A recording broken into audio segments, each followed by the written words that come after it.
Ma'syaral muslimin, sungguhnya Al-Imam Muslim telah meriwayatkan dalam sahihnya dari sahabat Abu Hurairah radhiyallahu taala anhu dari Nabi sallallahu alaihi wasallam bahwasanya Rasulullah sallallahu alaihi wasallam bersabda, "Innallaha thayyibun la yaqbalu illa thayyiban." Sungguhnya Allah Maha baik dan Allah tidak menerima dari hambanya kecuali yang baik pula.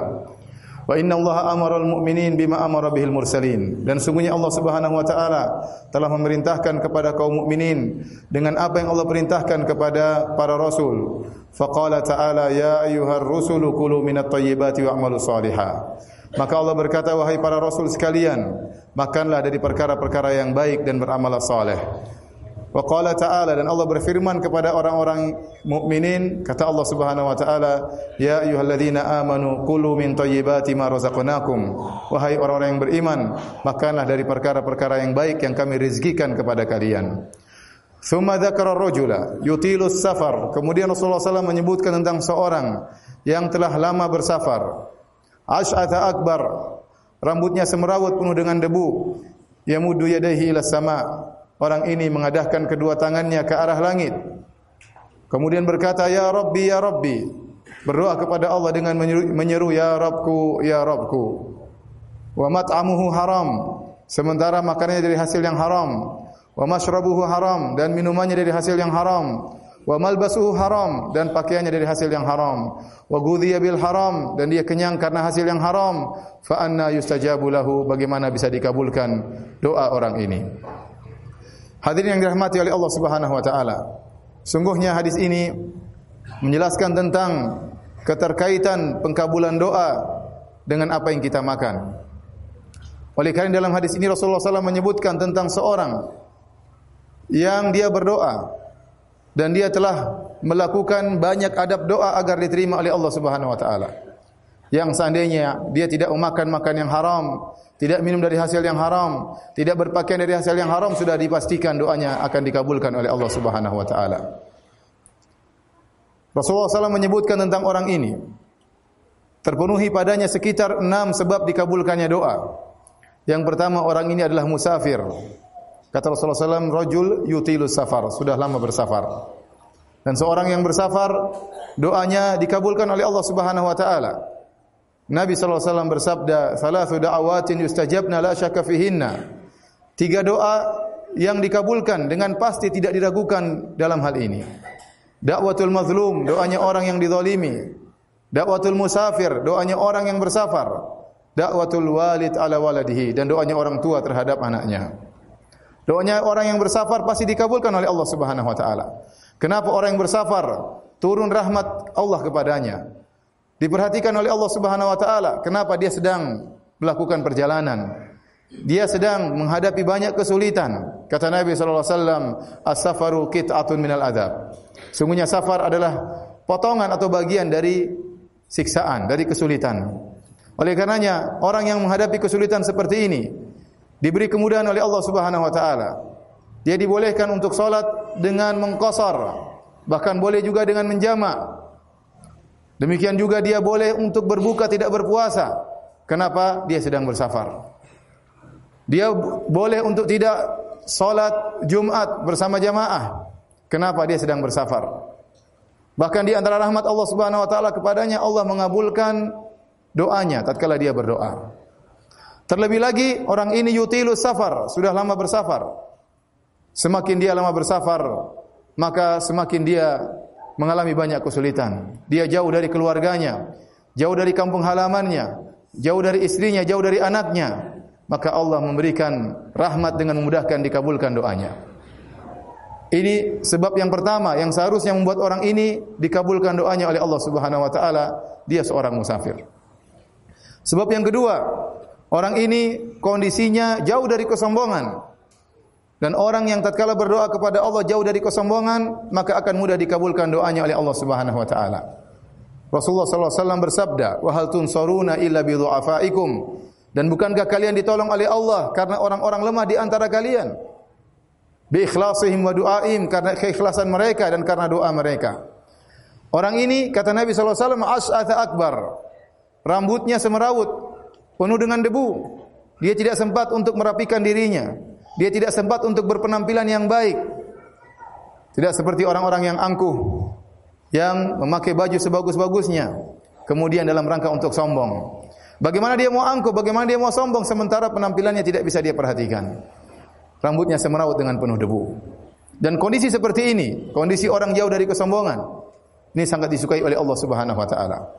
Oleh karenanya Rasulullah SAW pernah bersabda, "Rubba asy'atha akbar, madfu'un bil abwab, law aqsama 'ala Allah la abarrahu." Sungguh banyak orang yang rambutnya semerawut dengan penuh debu. Kalau dia mengetuk pintu untuk minta dijamu, untuk bertamu, akan diusir.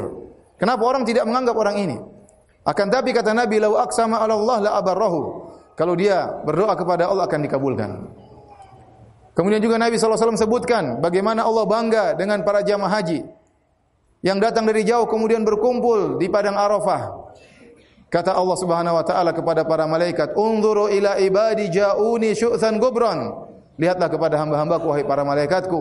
Mereka datang dari jauh menuju kepadaku dalam kondisi rambut mereka semerawut penuh dengan debu.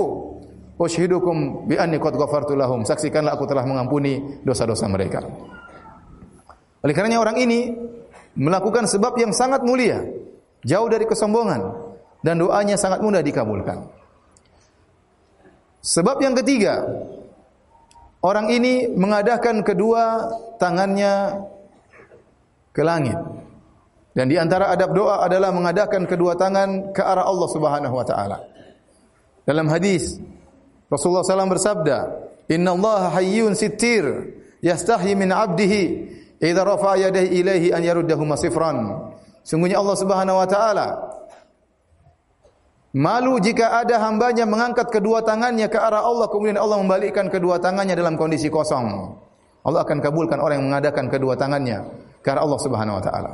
Dan ini merupakan bentuk seorang menghinakan dirinya di hadapan Allah Subhanahu wa taala.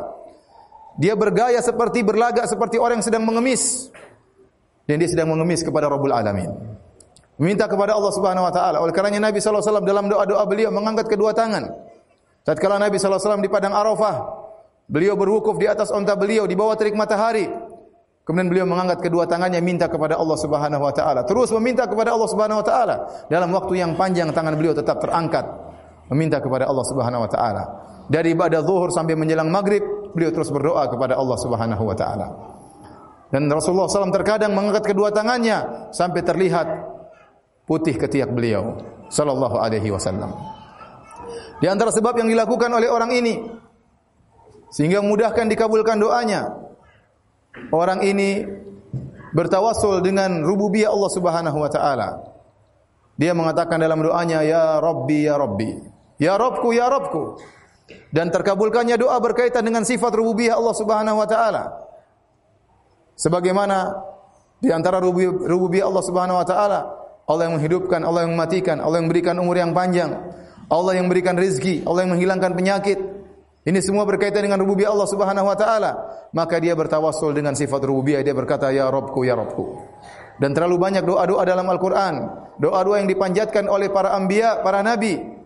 Mereka bertawassul dengan membuka doa mereka dengan Rabbana atau Rabbi. Dan orang ini telah bertawassul dengan sifat rububiyah Allah Subhanahu wa taala. Di antara sebab doanya dikabulkan, orang ini mengulang-ulangi doanya.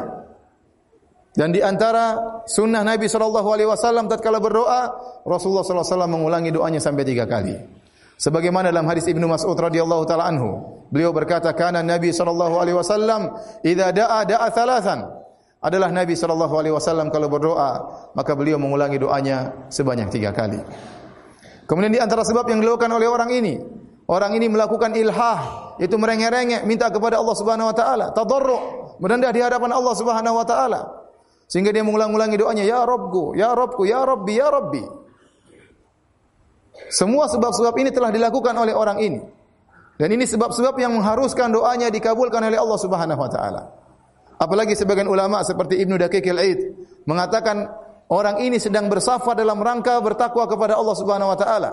Entah safar karena umrah, entah safar karena berhaji, entah safar karena menyambung silaturahim, ya. Safarnya karena ketakwaan dan dia telah melakukan sebab-sebab dikabulkannya doa, akan tapi doanya tidak dikabulkan.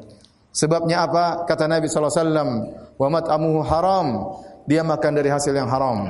Wa mashrabuhu haram, dia minum dari hasil yang haram. Wa malbasuhu haram, pakaiannya dari hasil yang haram. Wa ghudhiya bil haram, dan dia kenyang karena hasil yang haram.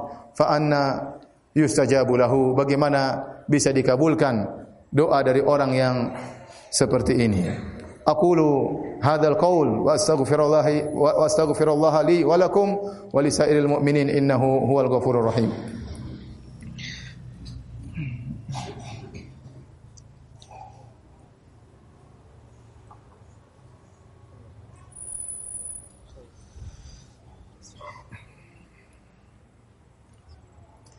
Alhamdulillahi ala ihsanih wa syukru lahu ala taufiqihi wa amtinanih wa asyhadu an la ilaha illallah wahdahu la syarika lahu ta'ziman li sya'nih wa asyhadu anna Muhammadan abduhu wa rasuluhu da'ila ridwanih. Allahumma salli alaihi wa ala alihi wa ashabihi wa ikhwanih. Hadirin salat Jumat yang dirahmati oleh Allah Subhanahu wa taala. Di sana ada adab doa yang lain yang hendaknya kita perhatikan tatkala kita bermunajat dan mohon kepada Allah Subhanahu wa taala. Yang pertama, seorang tatkala berdoa hendaknya konsentrasi, benar-benar minta kepada Allah Subhanahu wa taala. Jangan sampai hatinya lalai. Hendaknya dia tahu apa yang dia ucapkan. Hendaknya dia tahu apa yang dia mohonkan kepada Rabb-Nya. Kata Nabi sallallahu alaihi wasallam, "Ud'ullaha wa antum muqinuna bil ijabah." Berdoalah kalian dan dalam kondisi kalian yakin akan dikabulkan oleh Allah Subhanahu wa taala. Fa innallaha la yastajibu du'aan min qalbin ghafilin lahin. Sungguhnya Allah tidak akan mengabulkan doa dari hamba yang hatinya lalai. Maka seorang tatkala berdoa konsentrasi, benar-benar paham apa yang dia minta kepada Allah Subhanahu wa taala. Kemudian di antara adab doa telah kita isyaratkan dalam hadis tadi, yaitu yakin bahwasanya Allah mudah mengabulkan. Tidak ada yang sulit bagi Allah Subhanahu wa taala. Jika kita telah memenuhi syarat-syarat dikabulkannya doa, kemudian kita telah melakukan adab-adab berdoa, maka doa kita pasti dikabulkan. Jangan seorang berkata saya berdoa siapa tahu dikabulkan, jangan. Tapi seorang hendaknya husnudzon kepada Allah Subhanahu wa taala. Kata Nabi sallallahu alaihi wasallam bahwasanya Allah berkata, "Ana inda dhanni 'abdi bi."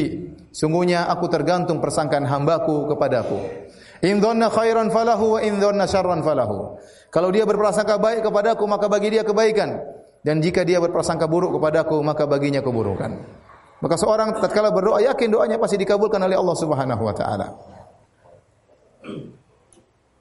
Dan husnudzan kepada Allah Subhanahu wa taala.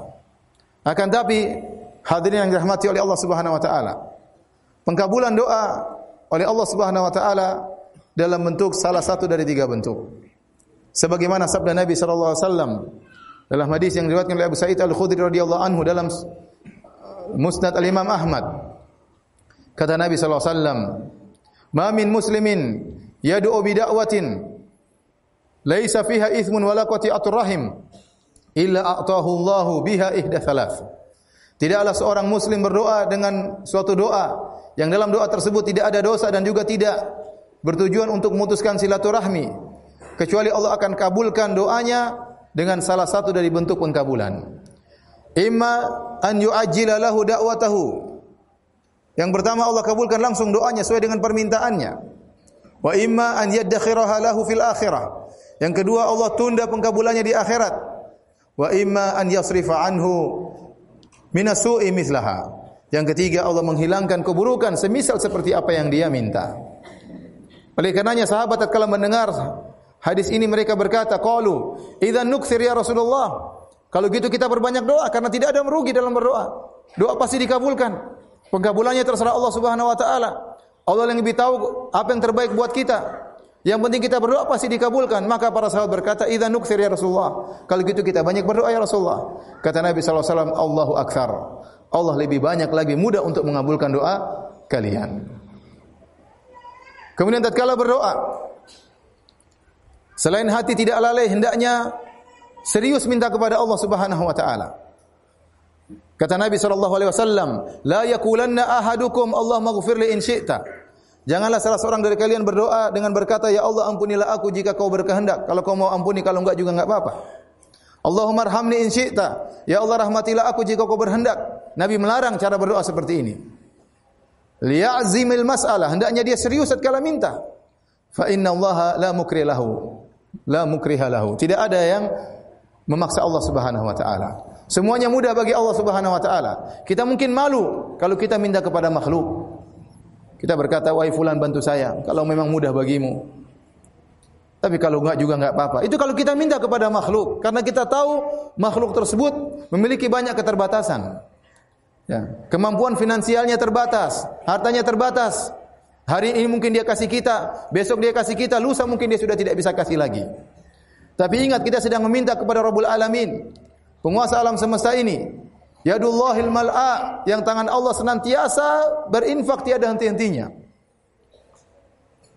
Tidak ada kekurangan dari Allah Subhanahu wa taala. Kalau Allah memberikan, kata Nabi sallallahu alaihi wasallam, kalau seluruh manusia alaskanu ala su'aidin wahid, semuanya berkumpul dalam satu dataran, kemudian minta kepada Allah Subhanahu wa taala, kemudian Allah kabulkan seluruh permintaannya, maka tidak akan mengurangi kekayaan Allah sama sekali.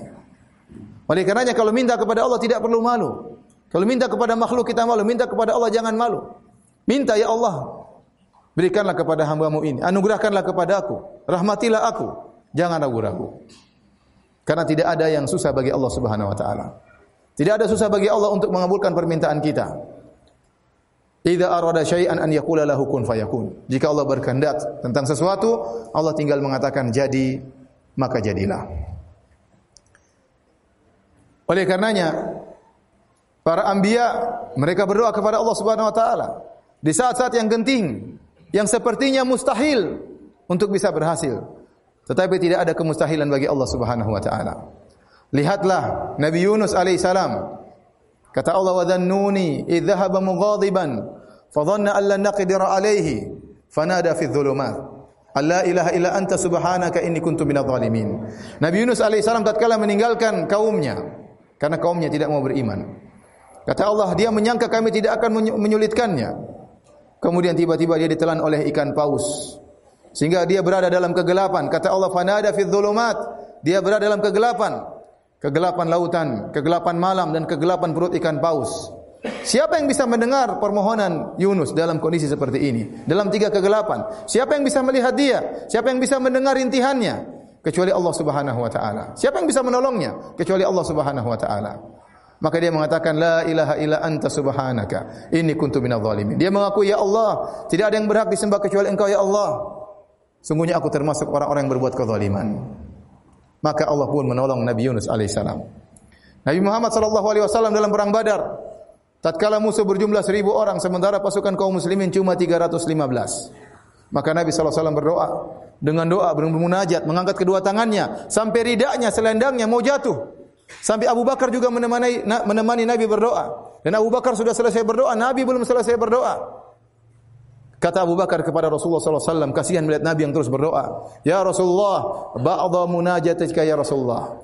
Ya Allah, ya Rasulullah, cukuplah sebagian doamu. Allah akan kabulkan. Kata Rasulullah sallallahu alaihi wasallam, Allahumma anjiz wa'dak. Ya Allah, kabulkanlah janjimu ya Allah. Allahumma in tahlik hadhil isabah falan tu'bad. Ya Allah, kalau kami binasa engkau tidak akan disembah. Maka Allah kabulkan doa Nabi sallallahu alaihi wasallam dalam firman-Nya, "Idz tastaghitsuna rabbakum fastajaba lakum anni mumuddukum bi alfin minal malaikati murdifin." Tatkala kalian beristighatsah minta kepada Allah Subhanahu wa taala, maka Allah mengabulkan permohonan kalian. Kata Allah, aku utus bagi kalian 1000 malaikat yang datang turun menurun. Hadirin hadirat yang dirahmati oleh Allah Subhanahu wa taala.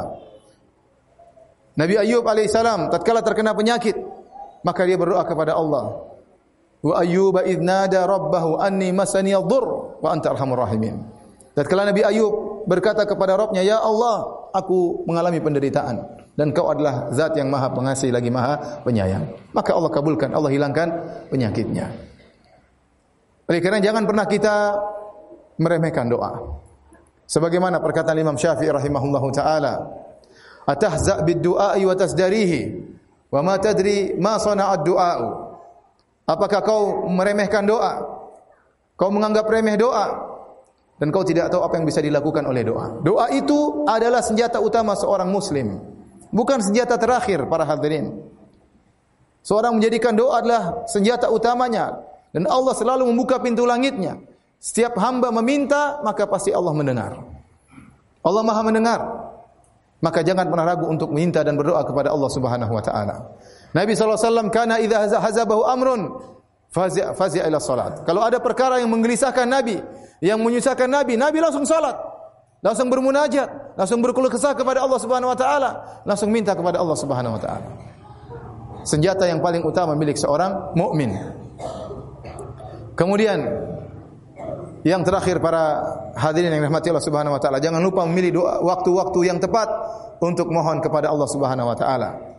Di antara waktu yang sangat mustajab, waktu yang sangat mustajab adalah seorang berdoa tatkala di sepertiga malam yang terakhir.